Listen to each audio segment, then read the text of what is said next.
ऐसा होगी तो मेरे बारे में एनडीए के लोग सोचेंगे कि क्या करना है। मुझे अपने बारे में कुछ नहीं सोचना है, बारे में कुछ नहीं। पुलिस को महाराष्ट्र सरकार को बदनाम किया, शायद ये वजह रही। आपको क्या लगता है? पहली बात तो ये वजह तो कुछ भी रही हो, या बड़े नेताओं के बीच की बात होगी, उसके बारे में मुझे जानकारी नहीं है। लेकिन महाराष्ट्र सुशांत के मौत के प्रकरण में मैंने जो भी किया उसमें मैंने न कोई गलती की न उसका मुझे कोई अफसोस है। मैंने 4 ही काम किया। जब उसके पिता वहां की इंक्वायरी से संतुष्ट नहीं हुए तो यहाँ उन्होंने एफआईआर करने की इजाजत मांगी, हमने एफआईआर करवा दिया। और एफआईआर होने के बाद कोई रास्ता नहीं बचता है, जो एफआईआर करता है उसको अनुसंधान करना पड़ता है। तो मैंने अपनी टीम भेज दी। उस टीम के साथ महाराष्ट्र पुलिस ने क्या किया उसको पूरी दुनिया ने देखा, किस तरह हमारे अधिकारियों को हुमिलिएट किया गया। महाराष्ट्र पुलिस को हमने बेइज्जत नहीं किया। हम तो हमेशा से कहते रहे कि पूरे देश की पुलिस एक है और आपस में एकता और सॉलिडेरिटी दिखाना चाहिए, एक दूसरे का सम्मान करना चाहिए। हमारी बिहार की पुलिस को बदनाम किया और बेइज्जत किया महाराष्ट्र की पुलिस। 4 हमारे अधिकारी गए, उनके एकोमोडेशन की व्यवस्था नहीं करनी चाहिए क्या?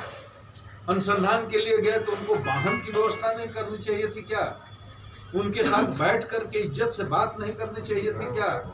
अनुसंधान उन्होंने क्या किया है उसके बारे में शेयर नहीं करना चाहिए था क्या? उन्होंने कुछ नहीं किया और पूरी दुनिया ने देखा किस तरह से धक्का मार करके कैदी भाग में बैठा करके उनको भगाया गया।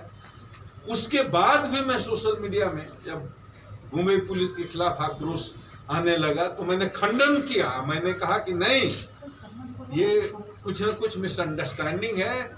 महाराष्ट्र पुलिस ने हमारे अधिकारियों को बेइज्जत नहीं किया, लेकिन मुझे लग गया कि बेहतर कोऑर्डिनेशन नहीं हो रहा है। छोटे स्तर के पदाधिकारी हैं, इसलिए बेहतर कोऑर्डिनेशन के लिए मैंने एक बड़े अधिकारी को भेजा, या चिट्ठी लिखकर भेजा, सूचना दे करके भेजा, भाई ये जा रहे हैं केस को लीड करने के लिए, आपसे कोऑर्डिनेशन करने के लिए। आप इनको आईपीएस मेस में रहने की जगह दीजिए, इनको वाहन की सुविधा दीजिए। आपने दिया तो कुछ नहीं, आईपीएस मेस तक नहीं दिया। ये पहली बार इतिहास में हुआ होगा कि किसी देश का कोई आईपीएस पदाधिकारी किसी प्रांत में जाए और सरकारी काम से जाए, सूचना दे करके जाए और आग्रह करके जाए और उसको आईपीएस मेस में रहने की व्यवस्था ना की जाए। तो अपनी व्यवस्था से कहीं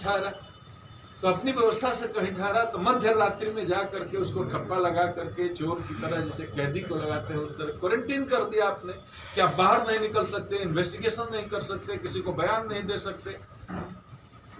ये कितना ह्यूमिलिएटिंग है। कोई बता दे कि आजादी के बाद आज तक ऐसा हुआ है? कोई बता दे कि किसी आईपीएस अफसर के साथ किसी भी प्रांत में आजादी के बाद ऐसा हुआ है? कहीं नहीं हुआ है। बिहार में भी हर दूसरे दिन दूसरे प्रदेश के पुलिस अधिकारी आते हैं, छोटे छोटे पदाधिकारी आते हैं। हर सुविधा हम लोग देते हैं, गाड़ी की सुविधा देते हैं, वाहन की सुविधा देते हैं, उनके रहने की व्यवस्था करते हैं, जहां छापेमारी करनी होती है उनके लिए बल की व्यवस्था करते हैं, सब करते हैं। एक भी कोई शिकायत करने वाला मिलेगा?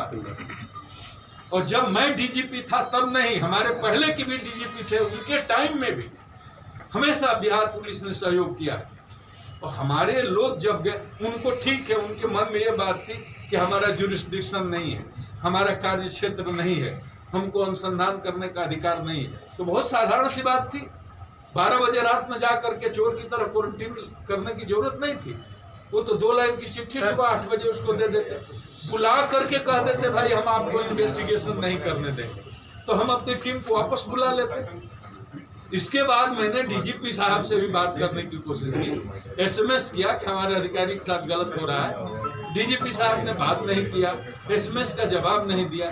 तो मेरे पास और कोई रास्ता था? मीडिया में आने के अलावा मेरे पास कोई रास्ता था?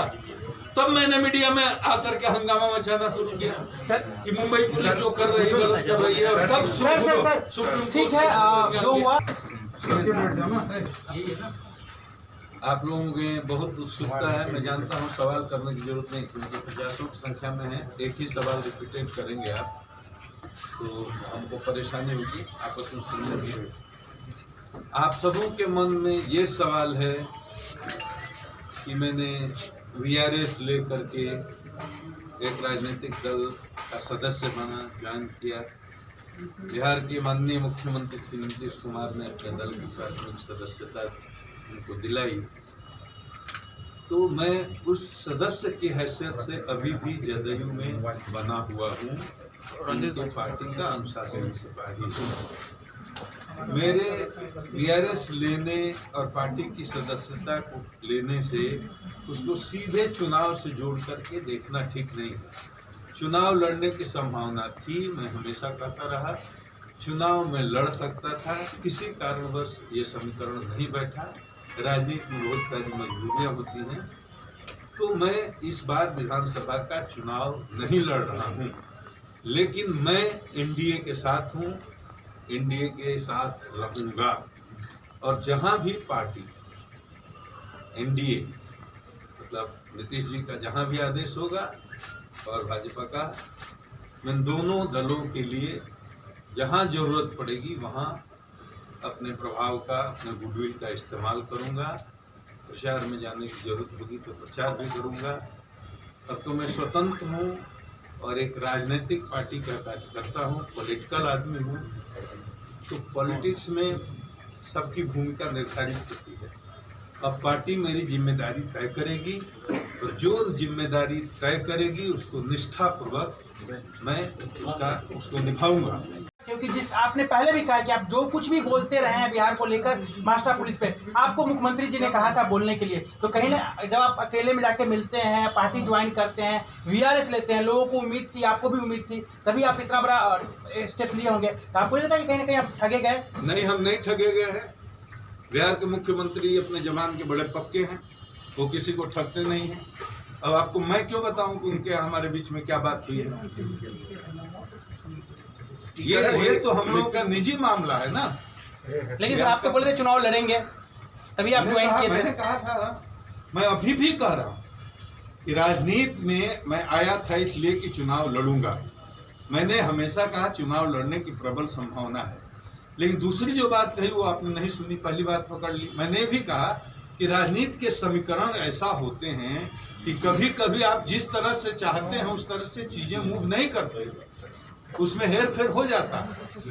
तो ये बात समझने की है। इसमें हताशा और निराशा वाली बात तो और ठगने वाली तो कोई बात ही नहीं है। मैं उनके साथ था, उनके साथ हूँ, एनडीए के साथ हूँ। Thank you.